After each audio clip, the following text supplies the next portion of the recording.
Hey guys, we're back after a short break. Today we have two awesome guys from ClearAds. We have George Meressa.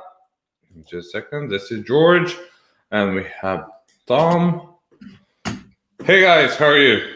Hey Lazar. Yeah, good. Thank you. Thanks Welcome. Can't complain.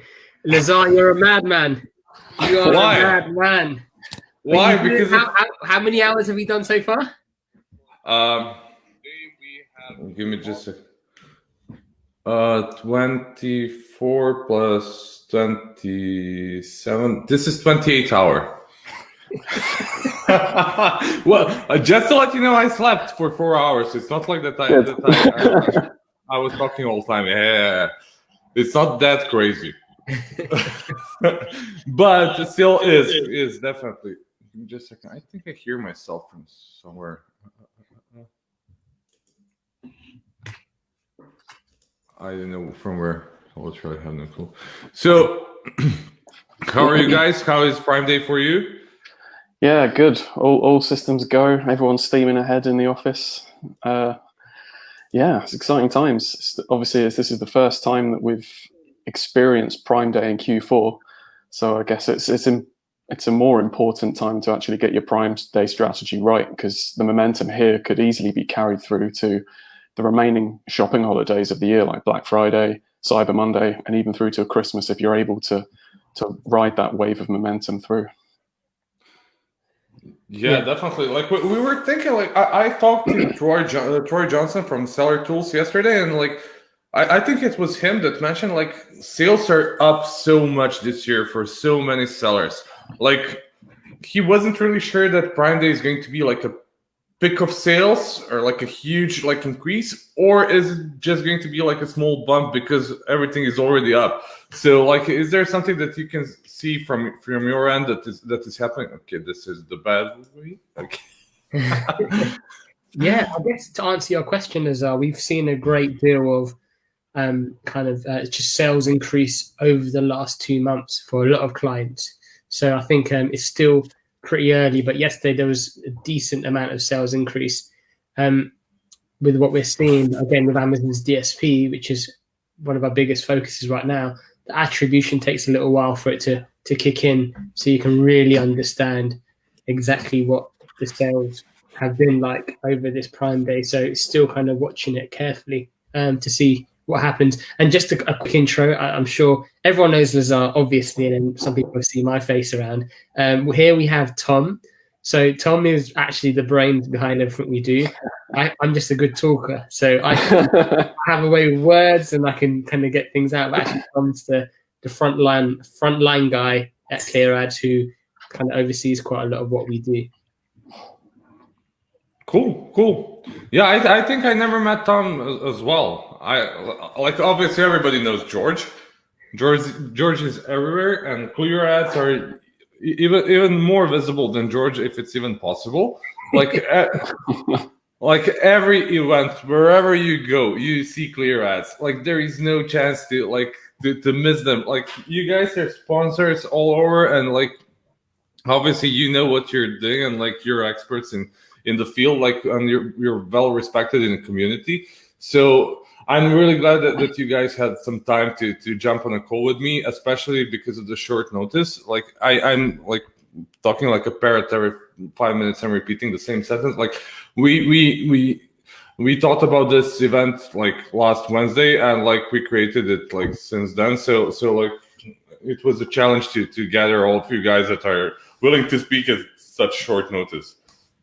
Anything for you, Lazar? Anything for you, my friend? So, I tell you one thing I do love is there's something in this industry, especially with PPC on Amazon, that even though we're kind of we basically sell the same services, but there's such a mutual respect for each other. And just for those who are listening, Lazar and I are always exchanging ideas. So if you see me and Lazar at an event, we'll be sitting in the corner just geeking out about whatever we're talking about. And I love that kind of openness that we have as agencies say. Yeah, that's insane. Like as you mentioned, like I'm pretty sure that sellers like would be shocked about like how much strategies like we exchange, like how much knowledge we exchange. Like I'm pretty sure that the sellers are not exchanging their knowledge in this between themselves that much. Like maybe it's because like the niche, like the field is so big, like there are so many potential customers for us, so we don't consider ourselves like to be competitors or in any way.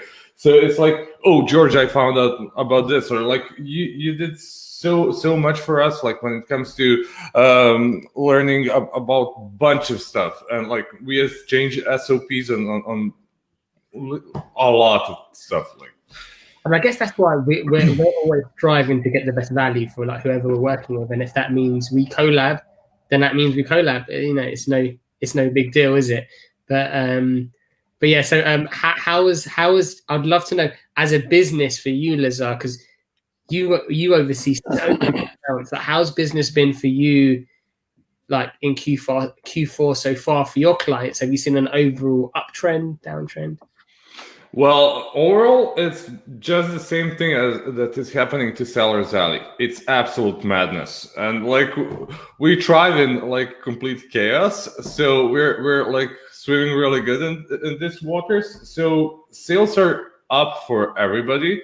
Biggest issues and biggest problems are basically warehouses and stock and fees for that, and like the amount of units that you're allowed to send to Amazon, and like seeing people like in this field, people are easily adaptable. Like they know how to change, and like that's really cool to see. And like big sellers and like guys that are super aggressive in any field, like in any niche on Amazon, like they can easily adopt to change.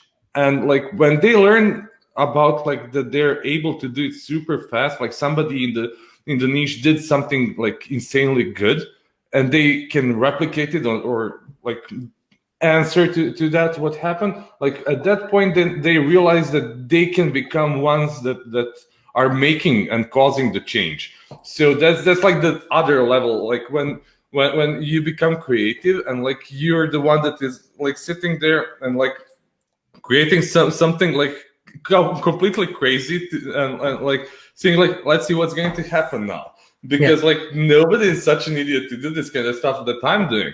And like that's I'm pretty sure more or less what we're doing as well. And like when my colleague said like we should do 48-hour stream for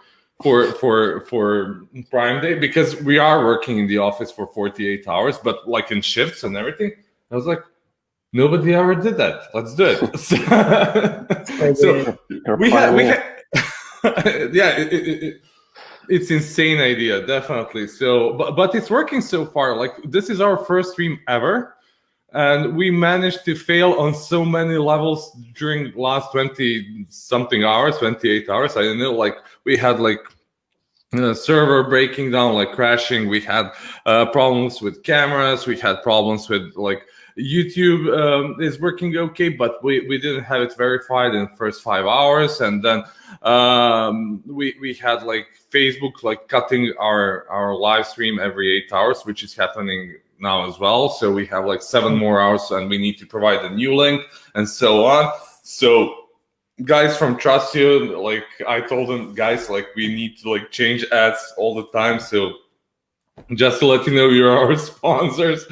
Like, and it was absolutely crazy because like I reached out to Trustio like I think on Friday, and like we had everything done on Monday, and they're like, let's do it.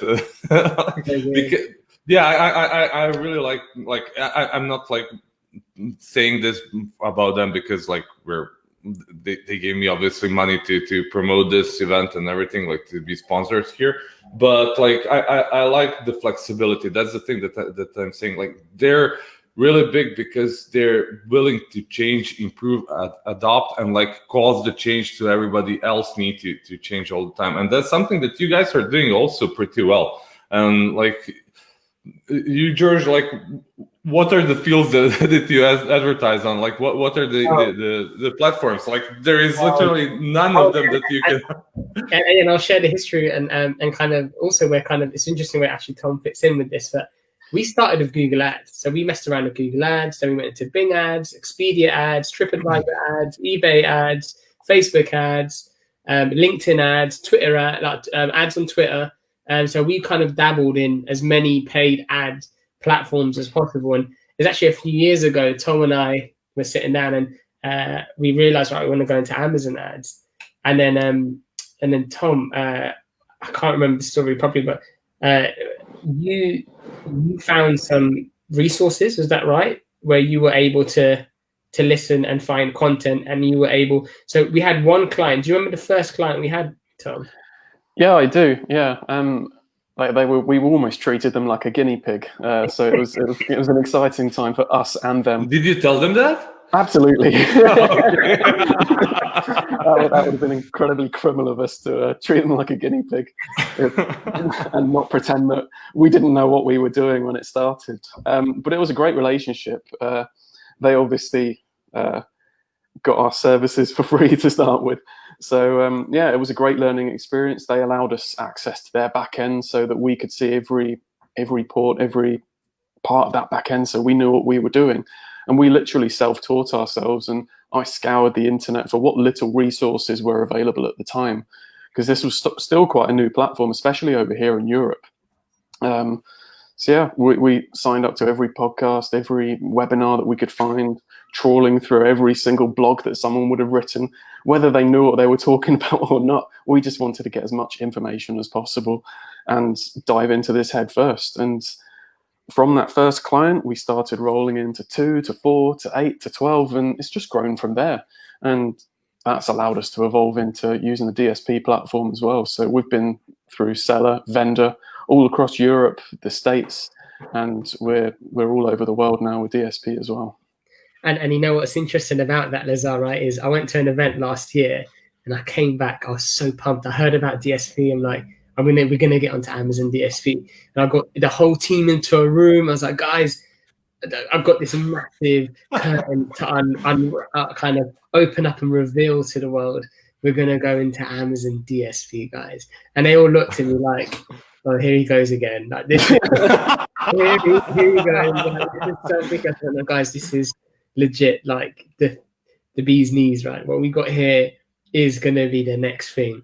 And I was like, all right, okay. And then we kind of scoured the internet to get access to DSP. And then we got it. We found the contact at Amazon. We got access to DSP. And I think because you're actually, Lazana, I don't know if the audience knows, but your level of growth has been flipping remarkable. Like to do what you did in the year has been pretty insane. Because I remember the last time we spoke, you were like, because we share everything, and he just told me how fast he grew, and I was like, flipping hell, he did that in a year, and it took us a few years to get kind of that level of growth.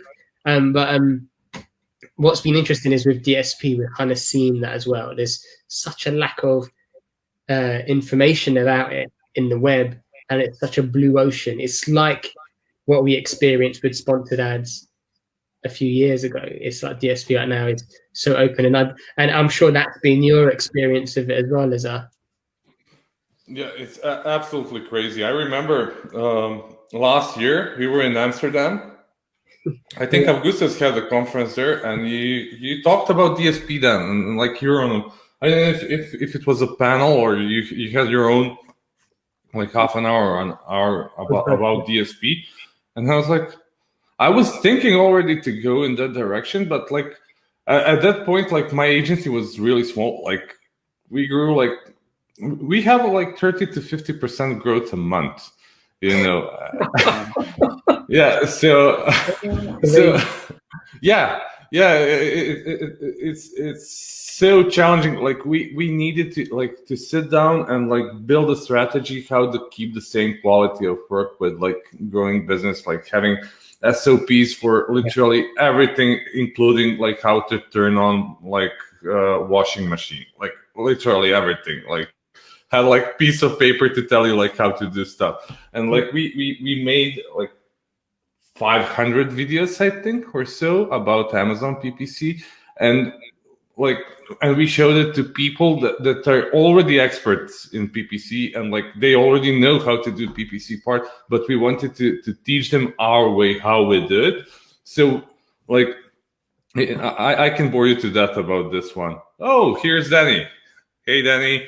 So, yeah, just a quick shout out to Danny. Danny is like, everybody knows Danny. Like, I didn't want to introduce him, and Danny was such a huge help with this stream, because, like, as I said, this is the first stream ever that we did, and Danny was such a huge help. And that's what you guys mentioned. Like, everybody in the field like helps each other. Like all of the guys from all of the agencies, like, we're basically close friends.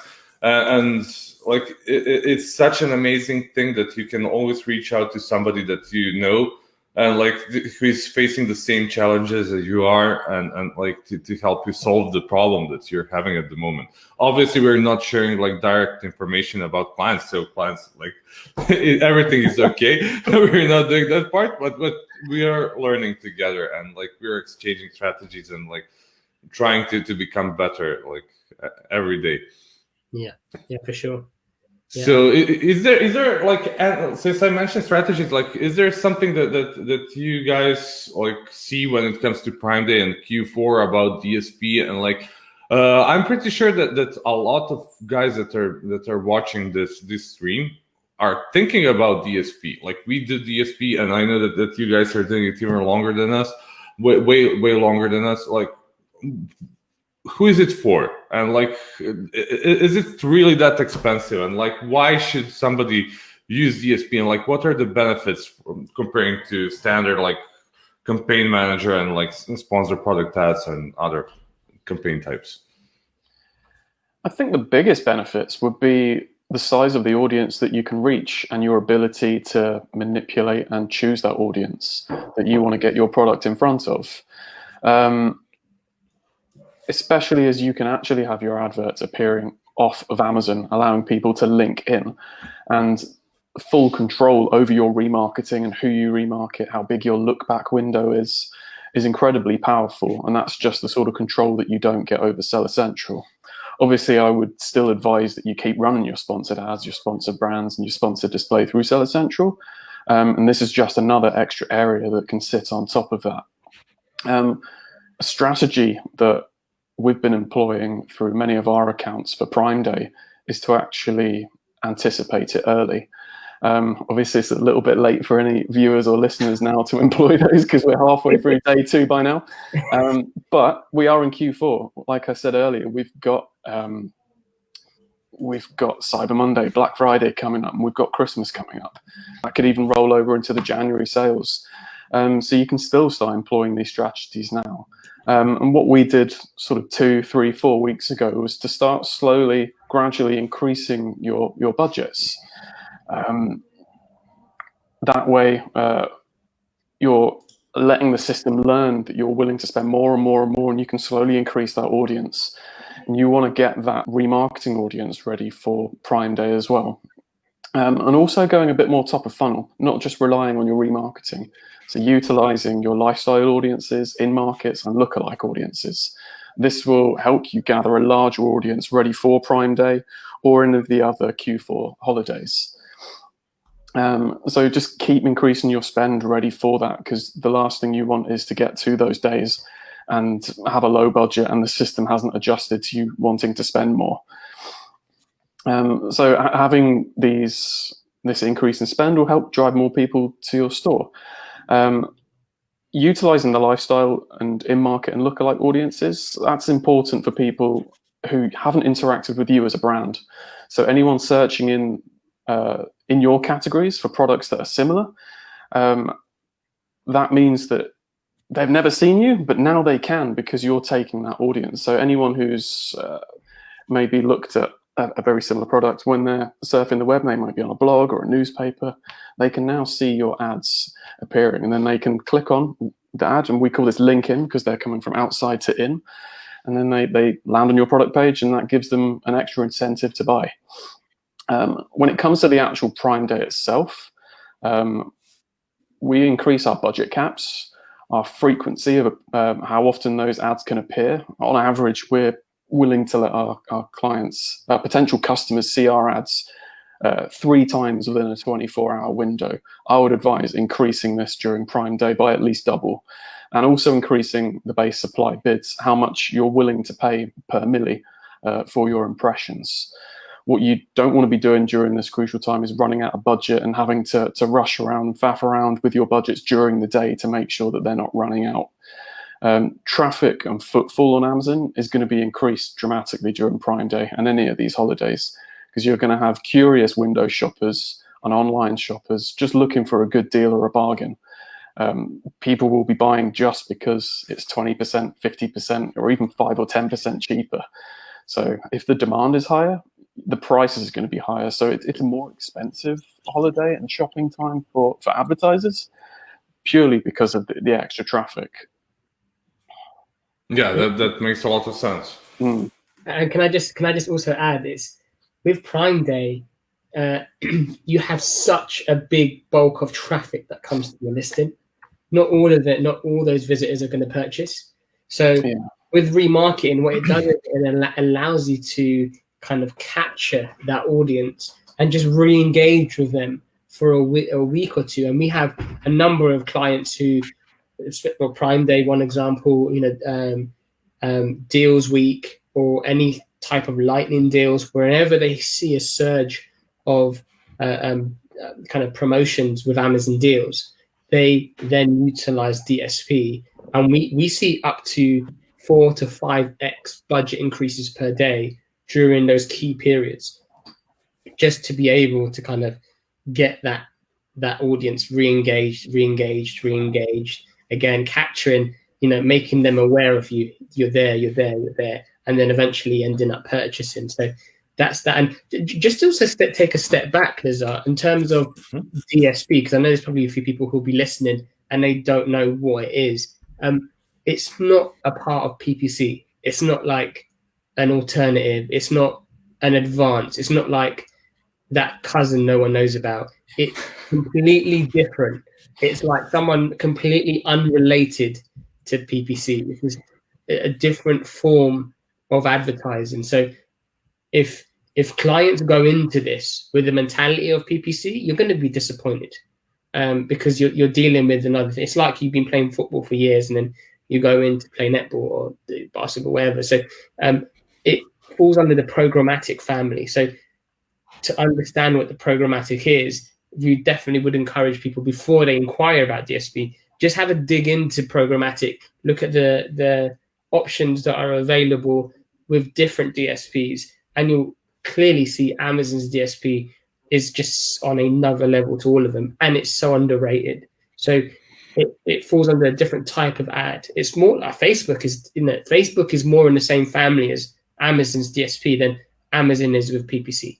Like, that's how it is, because Facebook is a DSP. It sells its own inventory. So the way I like to look at it is, imagine a DSP as a billboard. If I said to you, I can serve a billboard ad to everyone who looks at your product, and they'll see that billboard 3 times on their journey home, would you buy that billboard? Or if I said, I can people who look at similar items to you that tend to purchase, they tend to take this route home, 100% of them, and I can show your ads in the billboard 3 or 4 times each day on their way home from work. Would you not want to take that on? So that's kind of how we look at DSP. DSP is plays a kind of integral part on different areas of the marketing mix, both before PPC, after PPC. So there's a lot that it does to kind of capture and engage people with the brand. So that's kind of, waffling now, Lazar. So you're going to have to stop me if that, George. No, definitely. Like when I try to explain like what DSP is, it's basically that programmatic retargeting. That's definitely it, and it's definitely not like a regular thing that you see in Campaign Manager. It's like different beasts. So you need to, like, as Tom said, like you need to keep both versions, like both ad types working all the time, because so since I mentioned like all the time, like would you run DSP all the time? That's a good question. We have. I don't think there's any There's one or two clients that we've slowed down DSP, so we've reduced the bids, and then we actually had a company wanting to come on board 2 weeks ago, and I said there's no point because their products right now are not Q4 focused.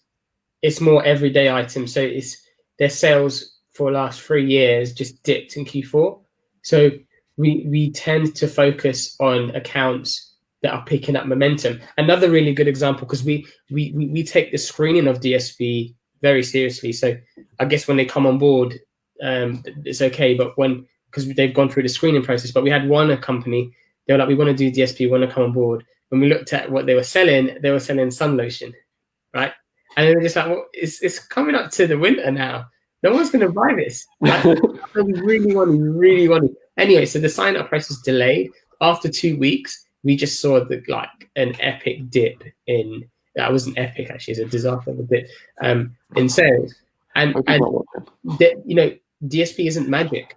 If your products trend in a certain way during certain parts of the year, there is nothing we can do to magically make them in demand again. So it's basically about figuring out those levels of demand and going aggressive.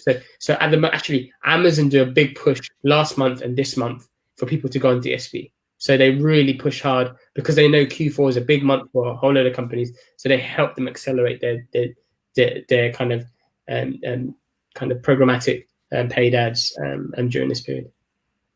Yeah, as you mentioned, like seasonality is such a huge deal there. I remember like when I started advertising on Amazon, and I had a client that was selling T-shirts in Canada in January, and he was like, "Why are my sales like not skyrocketing?" And I'm like, "What's the weather in Canada right now?" And he was like, "Well, it's freezing cold." And I was like, "Well, maybe that's the reason." I don't know. So yeah, that's definitely something that might be a problem. So apart from that, like when it comes to DSP and everything, like obviously there are going to be a lot of sales during this period, and like and during like not only these 2 days, but like as Tom mentioned, like everybody is trying to pick the momentum and like to expand, like to and create like the feeling of holiday sales starting. I see George twice. Wait, I have two Georges. Yeah, I see George twice as well. That's how we do it. No, yeah, okay. I don't know what happens. I was like, okay. That's the secret to our success. Yeah. Okay. That really explains a lot. Like sorry, I won't spoil the tips of the cloning process. It's his long forgotten brother. That's why he's like on all of the conferences at once. He's the one in the cage. We let him out every time. Just for the conference, like go out, talk about DSP, and then return. Oh my god! 2 conferences at once at that point. Oh, terrible.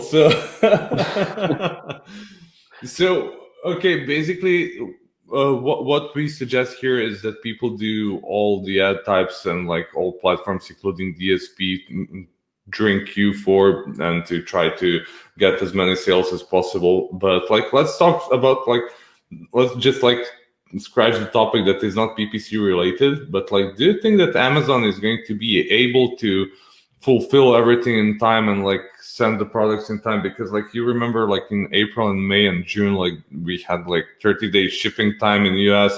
I cannot remember what was the timing in UK, but I know that in the US was pretty terrible. Like it wasn't really 30 days. It was more like 1 or 2 weeks, but still they wanted to like step back and like be absolutely sure that they're going to send the product in time. Do you think that they're going to have the same issues during Q4? Do you want to go, Tom, or should I go?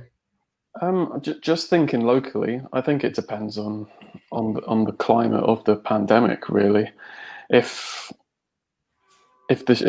shipping to the warehouses becomes an issue because of local lockdowns and production, And to give some context, the UK isn't taking a lockdown as a whole. Individual counties and towns and cities are kind of taking that individually. So if any big factories or big shipment centres are within those counties, towns or cities, I guess that could be a problem.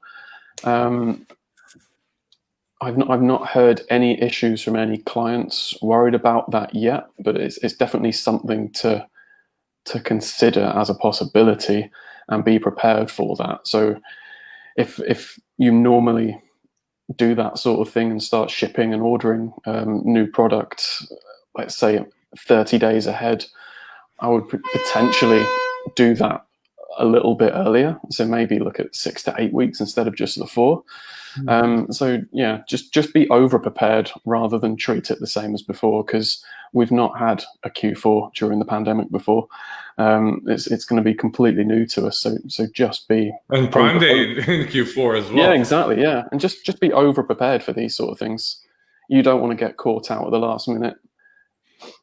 Yeah, I'm pretty sure that sellers are really good when it comes to like adopting and like changing and like being able to like live with a certain situation. So I'm pretty sure that they're going to be able to figure this out as well. And also from our advertising side, like from our end, I feel like that we should push like just a normal way, like we would push during like those days, like Prime Day or Cyber Monday or Black Friday. And I even think that Black Friday is going to be way bigger than ever before, especially because in the US, you're not allowed to visit stores. Well, not allowed. Like people are going to choose to buy online rather than to go to the physical store. Yeah, and just to add to that as well, I think what we'll notice with the kind of the pandemic and the lockdowns is, I think Amazon has also probably picked up that there was such a surge in sales kind of in March, April, and there's always been this forecast of another spike during the winter. So they're going to be prepared for this. They're going to put procedures in place, because in essence, if there's a lack of sales, they're going to see the ramifications of that later on themselves. So there's that element to think about, but also from a personal point of view, our clients during the first pandemic, the ones that kind of started fulfilling themselves, won massively. So we're always encouraging sellers as well to, I know fulfilling yourself is a little bit more expensive than FBA, but it's a nice mini insurance policy just in case you have any inventory.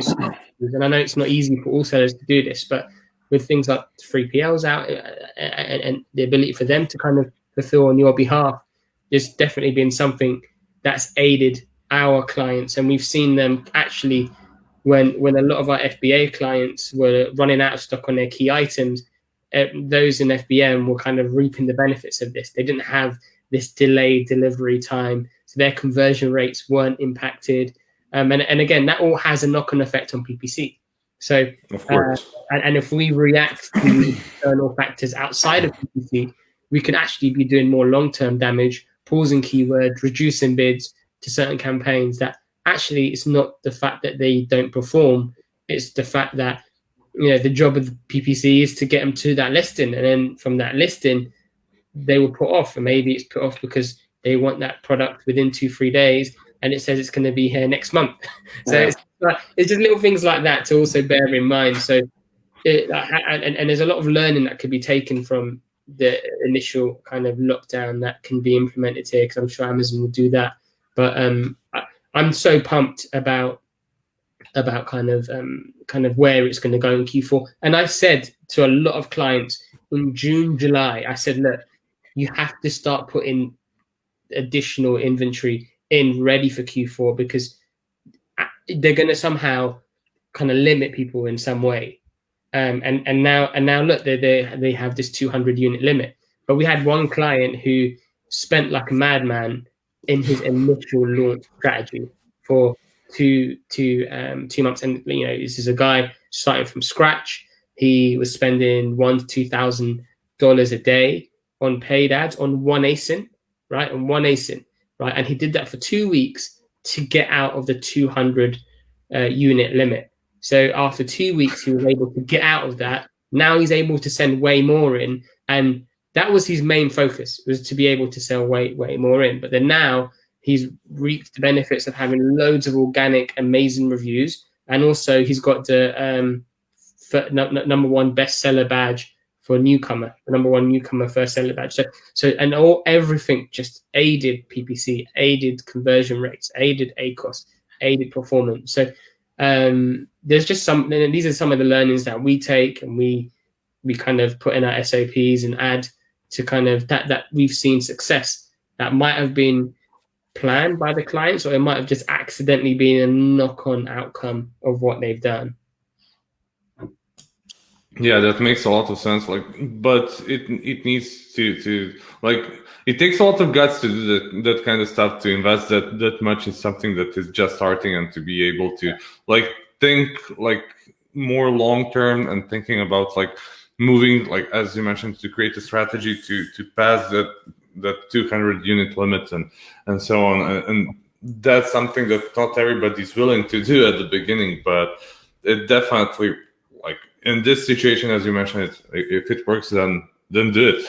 But this is the shift that we're seeing, Lazar. I'm sure you're seeing this too. But gone are the days that an individual seller can come in with a moderate budget and start to push an increase and manage to sustain good rank on Amazon, because more and more nowadays there's some serious businesses coming onto Amazon, and there's people with venture capital investment coming onto Amazon who are strapped with cash and prepared to do anything they can to rank well at the top of Amazon. So the climate has changed massively. So I always get emails saying, "Hey George, we want to start an Amazon business. We want to go into this." And obviously, I have done it, and just for the sake of getting a listing up, and it would it's done nothing. It actually epically failed, but it was fantastic for learning. So from a learning point of view, it was awesome. For kind of money point of view, I kind of blew a bit, but and that's fine because I learned so much from it. But I always suggest now, from speaking to clients and speaking to different people, when you're looking to start an Amazon business, watch out with what everyone says. You need some serious cash behind you.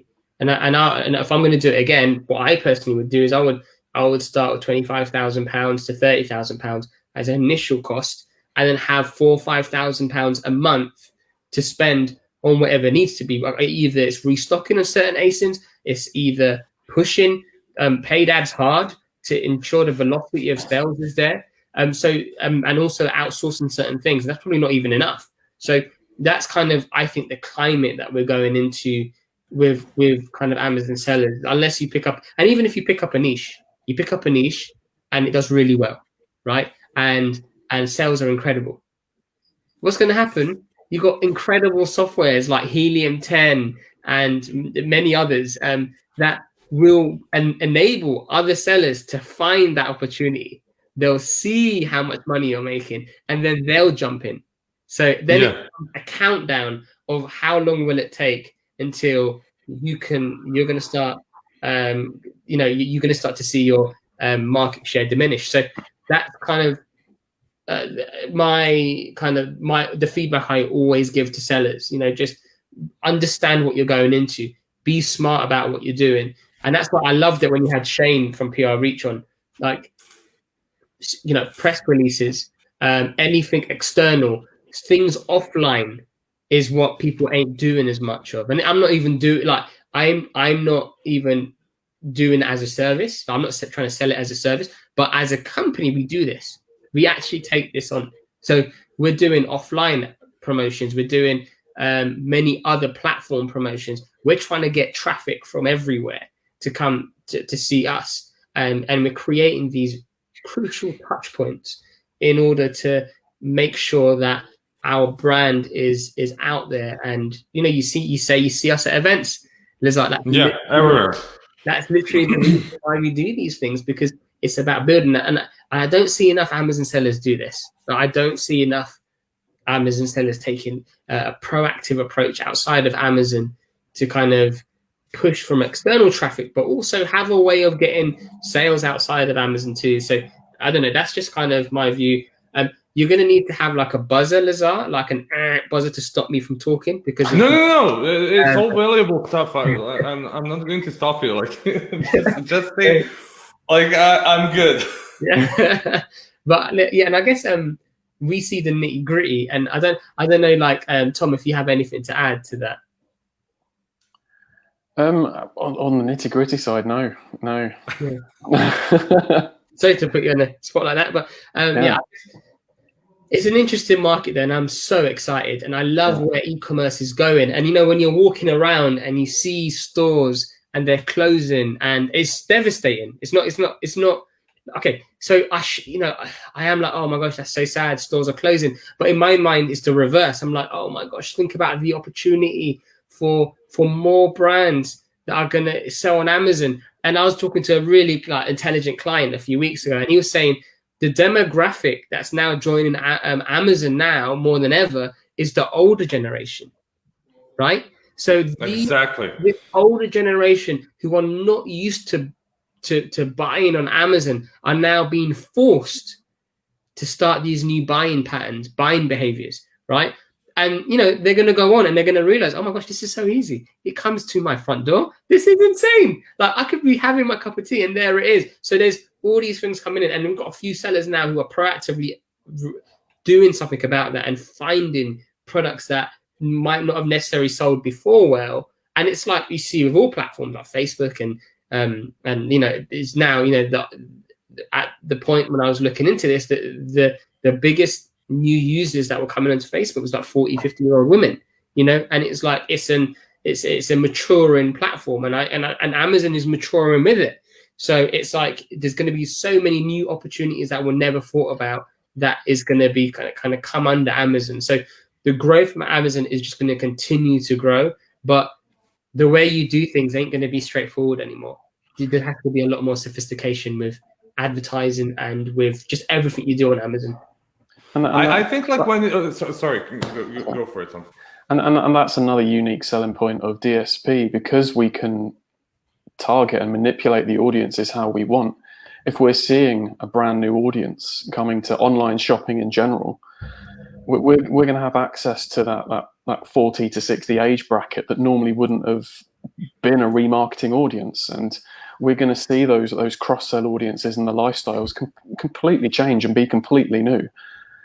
So that's something that advertisers should be mindful of, that we've got that new age bracket, which is a large portion of our population dipping into online shopping. Lifestyle audiences that might have looked empty with minimal impressions and not much of a conversion rate or even a click-through rate, that are going to change. And it's still early days. Like this pandemic isn't likely to go away before next year. So I think this pandemic just speeded up the process. It's not like that this wouldn't happen.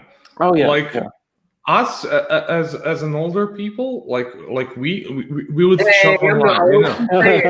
I'm still a young man. No, we are young, but like of course we are young. But like in 20 years or so, when we reach like in 20 years when we become like 40, like we would buy online. We would buy online and that kind of stuff, and like this just speeded up the process. Like this would have happened. Like it was just pure luck, and like everything that Amazon was the one that was there at the right time, and like it's growing, and that's it. And like I'm pretty sure that's like when you get used to like purchasing online and getting your product in no time to your home, as you said, like where you're drinking tea or coffee or whatever. Like why should you like go back to the store in a year or so? Like I wouldn't. Yeah. Like and also from what my experience, like people are buying so impulsively when they have like free time, just like taking phone and like scrolling and like what's the next thing that I can have? Like so many options, so many stuff that you can purchase now, like comparing to like physical stores. Like obviously physical stores are really good thing to have, like as a variation of channels that you have as a seller. Like if you sell supplements, it's the insanely good thing to get to CVS or a chain like that. But like that's probably going to be super hard to get there. But like obviously everything is switching and like speeding up to the point that where everything is online. And like I think it's like even old story to talk in that direction. Like in Serbia, like we're like way behind when it comes to online on so many levels. And like when everybody's talking about like a couple of years ago, it was like mobile sales are increasing, like buying from cell phone and that kind of stuff. And like in the future is going to speed up even more. And like no, it's already there. Yeah. Like you're just not you weren't just seeing like that it hit you. It's already here. So I think that's happening now with Amazon and like everything here that is going on. Like this just like speed up the process, if you ask me. Yeah, and the US is like a time machine, right? So when you go into the US marketplace, it's like you've gone, especially in places like UK and Europe, you've gone into like you've gone 5 years ahead of what Amazon would look like. So what you see in the US, kind of that's what's going to happen in Europe. There's going to be way more people shopping on Amazon over the next few years. And just a few things that people rarely talk about is like one example is in the US, the percentage of people who bought groceries online went from 1% of total share compared to other types of products that they sell to 10%. That's 10x since the pandemic. So there's a huge opportunity here where people wanting to buy pasta and flour and just other kind of consumables, which they can now start doing on Amazon. Like one of the big brands in the UK is called Uncle Ben's, and I noticed that they literally jumped onto Amazon just like in the middle of the pandemic, and I was like, oh my gosh, big brands like that are now just thinking about jumping in, and you've got smaller brands absolutely smashing it. We had one client who sold lots of organic food. He had to stop like advertising because he couldn't deal with it anymore. He broke it. He helped break Amazon. So like he couldn't send stock in. He couldn't do anything. He tried 3PL, nothing. So like we see these trends, and also another thing that we see coming as well is the global integration of Amazon as well, and then that's been very, very kind of from a UK perspective or Europe perspective, it's actually a downfall because what's happening is these established, matured brands in the US that have had a huge head start when it comes to having a larger consumer base, got all these incredible reviews behind them, moving into the 5 figures in terms of their ratings. And those ratings are now being transferred over to Europe. So now it's like, it makes them look like a much more desirable product. So those in the US are laughing right now because they're able to just come in to Europe and clean up, and they're able to rank faster because of the amount of the reviews they have. Whereas with us here in Europe, it's like, trying to go the other way. There is still benefit, and we have seen the growth as well on the other side, kind of going the other way. But this global integration is something we're kind of keeping a close eye on as well, and seeing how everything's going to be more interlinked. And I can see you start selling on Amazon UK, and there's going to be a chance that they're going to send some of your stock into the US, take it to a flight. There's clients that we have because of the time zone difference. You can send stock today and it will be in the US tomorrow. Like that's how quick it can get there. And so there's definitely things like that that's going to be incorporated, and that's what we see happening. Again, you need that red buzzer, mate, just to. Give me just a second to. Oh yeah, definitely. I'll have a small bell for you, like in a school, like old school way. Yeah, guys, it's like we're talking for almost 50 minutes, and I'll need to take like 5 minutes break before we have Jelena Nukanovic joining us. Like, is there anything that you would like to share with our viewers, like for the end? I guess as a closing comment, as it is Prime Day, is to remember, maintain that momentum, especially on your remarketing. Prime Day doesn't end today. You're going to have so many people that have visited yesterday and today, and you've got that 14-day attribution window to take advantage. Keep that momentum going, and you're going to have a whole new load of new to brand customers to take advantage of, and that will be the same for Cyber Monday, Black Friday, and Christmas. So don't just stop today because today's the end of the special holiday on Amazon. Keep going. Yeah, and just to add as well is it's good to have a short-term approach, but always consider a long-term approach. If you put your efforts into what will happen in 6 months and a year, and you have that mindset, and basically anyone who survives as an Amazon seller now, in 4 or 5 years, you're going to be some seriously heavy hitters. So that's kind of my takeaway. Awesome. Thank you so much for all the valuable information that you shared, guys. And it was a pleasure having you on our live stream. And thank you so much for being able to join us in such short notice. No worries. Take care, bro. Take care, guys. Have fun.